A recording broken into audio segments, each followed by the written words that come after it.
The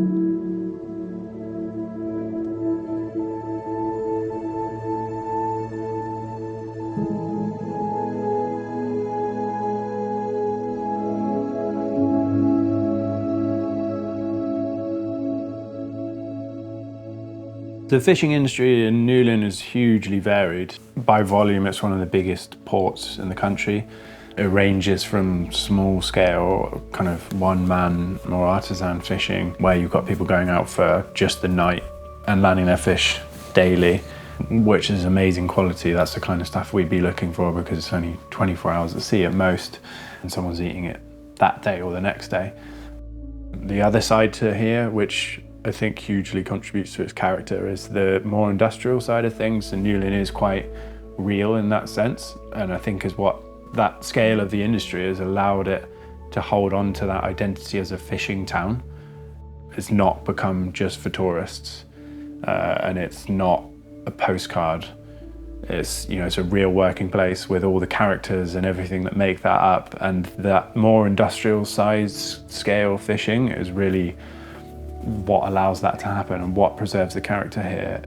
It feels very real, and I think that's a big part of the identity of Argoe, is that it's kind of celebrating Newlyn for what it is, and that full range of different types of fishing and fishing activity that make up here as a place.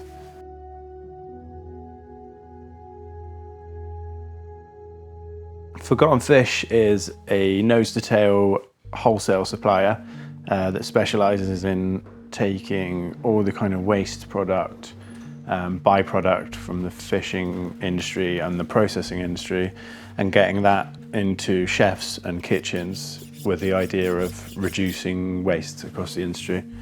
Something like 57% of what we catch ends up as waste at various points of the supply chain.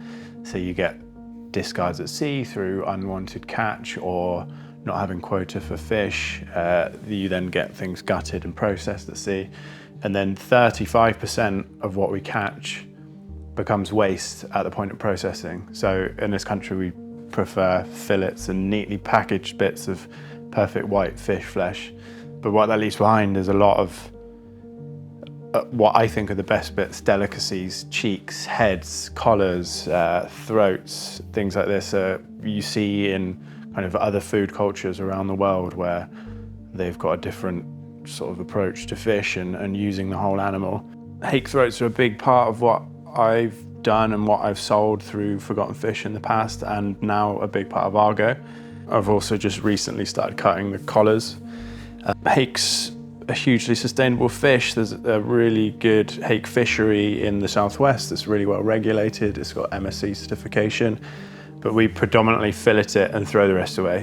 120 kilos of whole fish will yield 1 kilo of hake cockachas. I think through Forgotten Fish I've sold close to a ton of hake throats, which is quite amazing when you think they're probably about 25 grams each.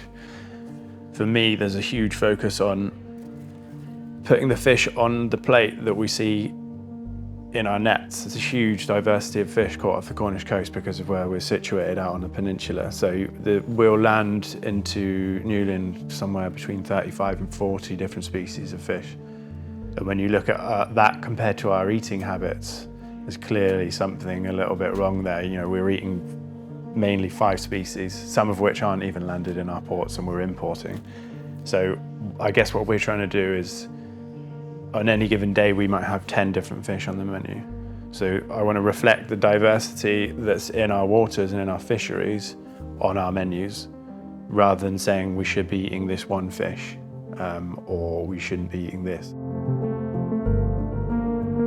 Argoe is a fish and seafood restaurant down right in amongst Newlyn Harbour. We're overlooking the small day boats that we're getting our fish from. It's a pretty perfect location. We've got a terrace that comes right out over the water on a high tide. Looking out that window, it's a pretty special view. In a sense, Argoe's become the main customer for Forgotten Fish. So to me, it makes a lot of sense because the whole initiative is about increasing sustainability and reducing the impact of fishing. So if I can put that fish on someone's plate over the road from where I'm processing it, instead of having to put it in the back of a van and send it around the country in a polystyrene box, to me, that's the perfect kind of evolution of it. I don't think there's many places here in the UK where you can eat fish in that kind of setting. There's definitely a lot in France and Spain, and I think what we wanted to do there was to recreate something that we had had a lot traveling, you know, those experiences where you're eating fresh fish cooked really simply in the port where it's caught. For us, it's really important for all of the staff team to know where our fish has come from and understand how it's caught and how that impacts on the environment and the choices that we make in terms of where we source our fish. At this time of year, around May, we'll start to see a lot more spider crabs, and some of the smaller boats, guys like Andrew and Tom, will be going out and bringing them in as all those crabs move inshore.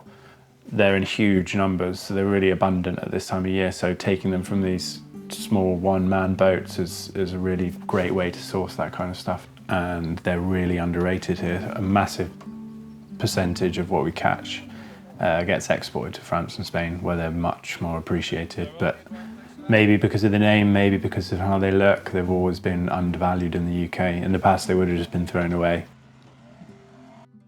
Spider crabs will come out of our kitchen just on a platter with the body separated from the legs, just gently cracked so that you can get in at the meat.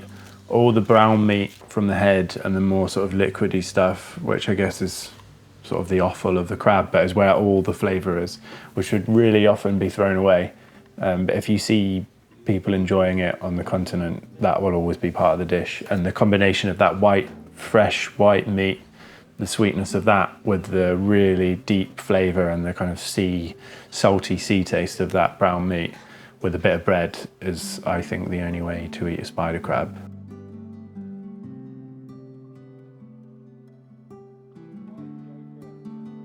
I never met my granddad who started the business with my dad, but I remember stories, quite legendary stories of meals that he would cook where he'd do kind of 7-course meals and every course was a different fish.